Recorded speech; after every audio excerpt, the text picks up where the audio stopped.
Welcome to Honey Bee, real stories of love, lies, and betrayal, where every truth stings. Let's begin. My name is Bradley, and I want to tell you a story about a girl I had always thought there might be a chance for, something more between us.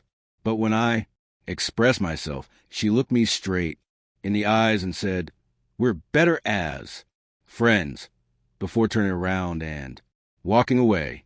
I didn't argue or try to convince her otherwise. I just decided that if she wanted to be nothing more than friends, then I would treat her exactly like I treat any other casual acquaintance in my life. The funny thing is, she didn't see that coming at all. What happened next was something she never could have predicted. And to be honest, neither could I. I've known Vanessa for as long as I can remember. We grew up in the same neighborhood, just a few houses apart. Back then, we weren't particularly close, more like familiar faces you nod to when you pass on the street. But that changed a year. Our mothers became friends. They visited each other's homes, shared meals, and swapped family stories over cups of tea. That friendship between our mothers meant I started seeing Vanessa a lot, more often. At first, it was nothing deep, just polite hellos when she came by with her mom, or when I stopped by their place with mine. But the more time our family spent together, the less it felt like we were just neighbors. Our conversation slowly grew from awkward greetings to short chats, and before I knew it, there was a quiet familiarity between us. As the years went on, we found ourselves in the same spaces more often. That's how we went from being that boy and girl who lived down the street to people who genuinely knew each other, understood each other's quirks, and shared a bond that had quietly been building for years. When it was time for college, that's when our paths really split. I remember sitting with the list of universities in front of me and deliberately picking one far from home. I just wanted something different. It was my way of chasing independence, of seeing how I'd handle life when I didn't have my family or my old friends right around the corner. Vanessa, on the other hand, chose a university much closer to home. That meant she could still swing by her parents' house and still stay plugged into the life we'd both grown up in. We were heading in opposite directions without even realizing it. We kept in touch, sure, but it wasn't the kind of constant back and forth we'd had before. It was more like the occasional message here, a quick comment on each other's social media there. I started seeing pictures of her with this guy from her school. She'd post a shot of them at some event, smiling, and I'd feel this quiet sting in my chest. It wasn't that I thought she owed me anything.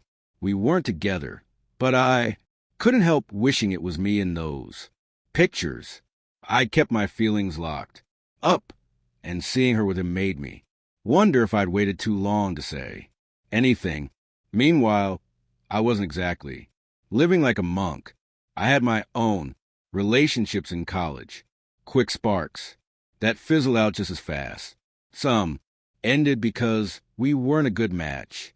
Others because my heart wasn't fully in it. In a way, they mirrored what most college romances are like. Short-lived, a little messy, and more about figuring yourself out than building something lasting. When I graduated, I landed a job that brought me right back close to home. There was something comforting about being back in familiar surroundings. Vanessa, on her part, had been doing incredibly well for herself. She was working as a lawyer in one of the biggest law firms in the state. It didn't surprise me. She had always been sharp, focused, and determined. Seeing her succeed made me proud. Being back meant I started seeing her more often. Sometimes we catch up over coffee, and before I knew it, our old connection started to feel alive again.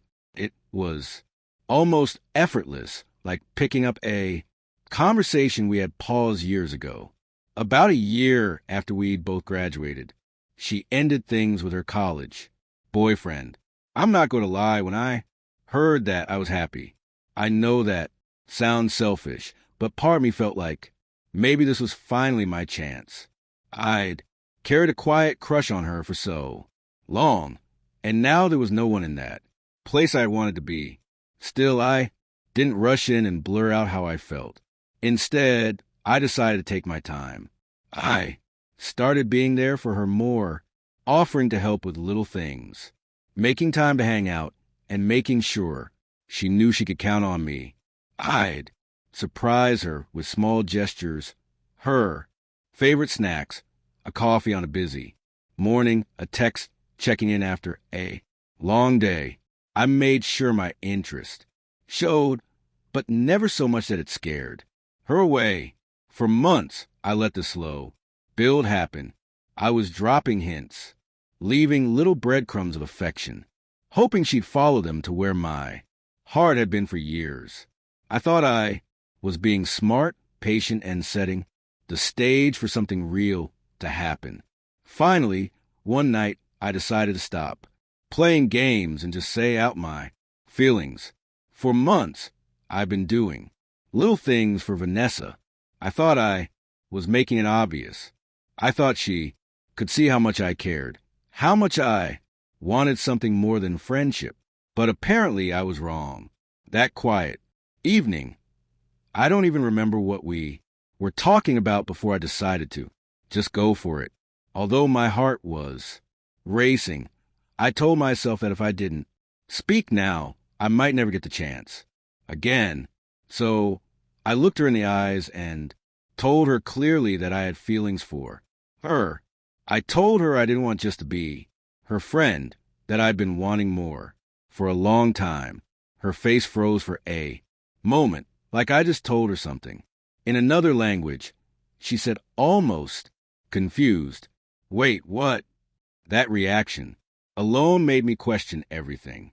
Had she really not noticed? All those hints I thought were so obvious. Were they just background noise to her, or was she pretending not to know until she had no choice but to respond? After a short pause, she gave an apologetic smile and said, "We're better as friends." Then she stood up, grabbed her phone from the table, and walked, leaving me there. I got the message loud and clear. She wasn't interested. That night ended faster than I thought it would. She didn't reach out the next day, or the day after, or at all. Weeks passed, and the only sign she was still alive came from her Instagram stories and Snapchat posts. I didn't interact with them, but I saw them, and that's when I noticed something. Here and there, she'd post pictures of her ex, not just random photos, but ones with little teasing captions. It was obvious what she was doing. She was trying to reconnect with him. Seeing that hit me harder than I expected. It wasn't just that she'd rejected me. It was that her heart was already somewhere else. And it had been the whole time. And as much as I wanted to pretend it didn't bother me, it did. It stung. It made me feel like I had been a placeholder, someone to fill the empty space until she could go back to the guy she really wanted. After everything, I told myself one thing. At least I spoke up, and I told her how I felt instead of keeping it bottled up. For years, yeah, the rejection stung. It cut deep, but honestly, holding it inside would have been worse. That would have been a slow kind of pain, the kind that eats at you in quiet moments. So, in a strange way, I was glad I got my answer.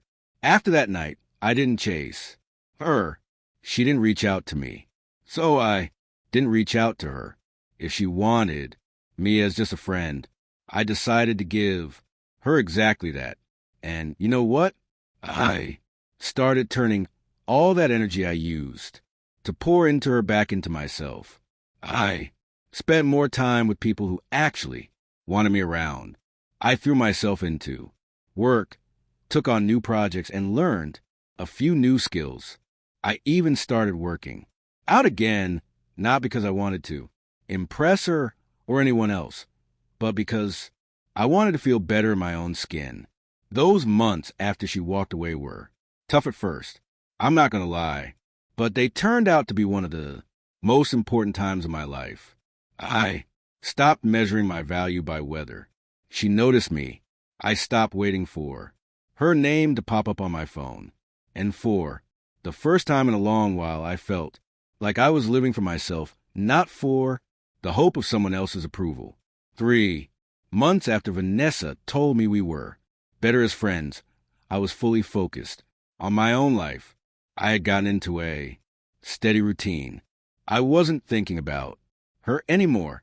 Then one evening, my phone buzzed with a notification. It was a message from her on Instagram. She had replied to a story I'd posted, a short clip of me working out at the gym. Her message read, "Did you replace me with those girls in the gym?"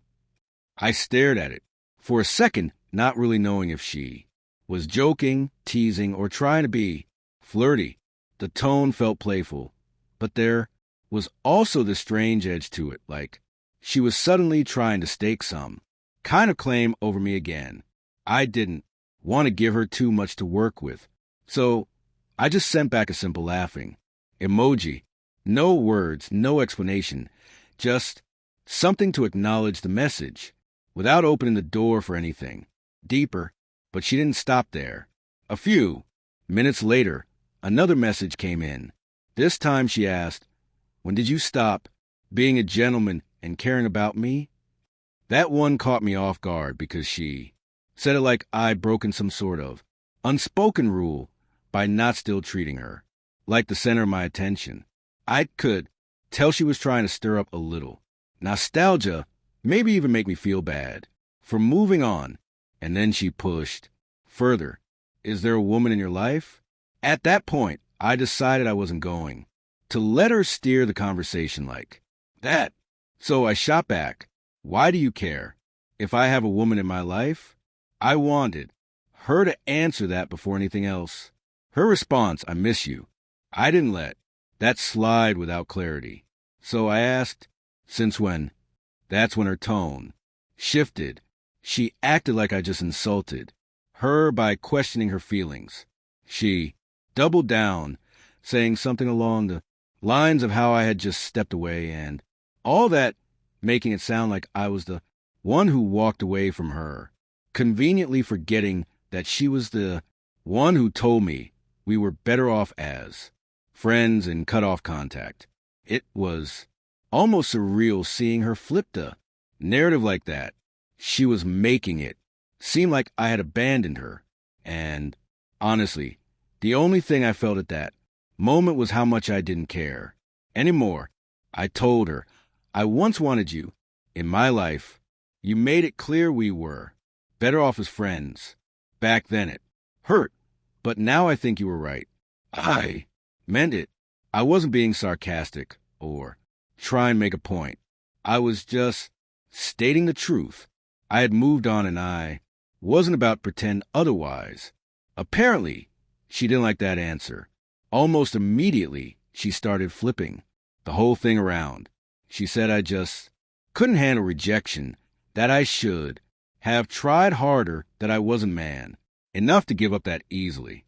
It was like she wanted to rewrite history so that my silence made me the bad guy, but I wasn't biting. I told her it was fine, because I simply wasn't interested anymore. That was it. No long explanations or defensiveness. That's when I realized I'd reached the point of complete detachment. She could say whatever she wanted. It just didn't affect me anymore. And when she got angry, I didn't feel the need to match her energy. I didn't care. After that exchange, she went quiet. No messages for about a week. Honestly, it felt like peace. The space between us didn't feel like a loss. It felt like breathing. room. I wasn't willing to give up again. Later one night, my phone buzzed with a notification. I picked it up and saw her name on the screen. The message read, "Is this how you're going to let our friendship die?" I could tell she was. Try and make it sound like we were both responsible for the distance between us, like I had somehow walked away from something valuable we shared. But the truth was, I had already decided there was nothing left to save.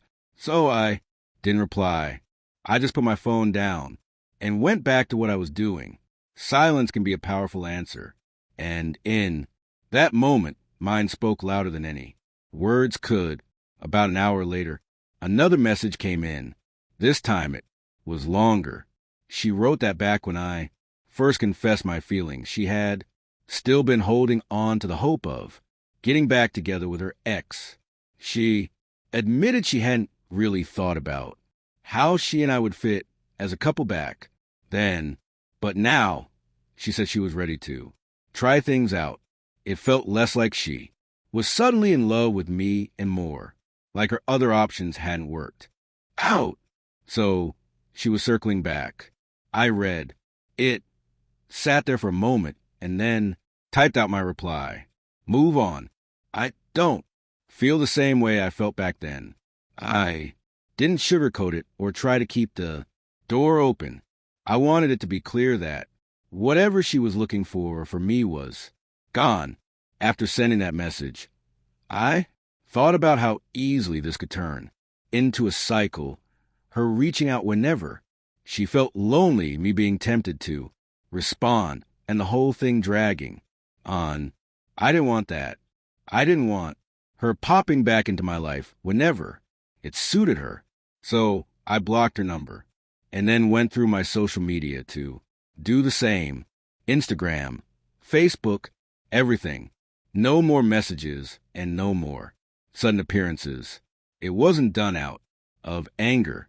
It was about protecting my peace. That night, I shut the door completely. Looking back at everything that happened with Vanessa, I can honestly say it taught me some things I probably wouldn't have learned if I'd kept my feelings to myself. The first lesson is simple but powerful. Don't keep your feelings locked up just because you're scared of the answer. I told her how I felt and she rejected me. Yeah, it stung, but at least I wasn't stuck wondering what if for the rest of my life. I'd rather take a clear no than waste years guessing and holding on to hope that might never go anywhere. The second lesson is about what you do after rejection. I realize it's not an invitation to keep chasing or proving yourself to someone who has already made up their mind. For me, it was a sign to turn that energy inward, work on myself, spend time with people who actually enjoy having me around, and build a life where I don't have to beg for a place in it. Surrounding yourself with people who value you makes it a lot easier to let go of the ones who don't. And the third lesson, timing and genuine interest can't be forced. You can't convince someone to want you. And even if they change their mind later, you're allowed to decide you've moved on. Sometimes the healthiest thing you can do is walk away when the dynamic shifts into something that doesn't feel right anymore. That's not weakness. That's protecting your peace. So that's my take. What about you? Have you ever been in a situation where someone only started caring when you stopped? Drop your thoughts in the comments. I'd love to see how you all see it.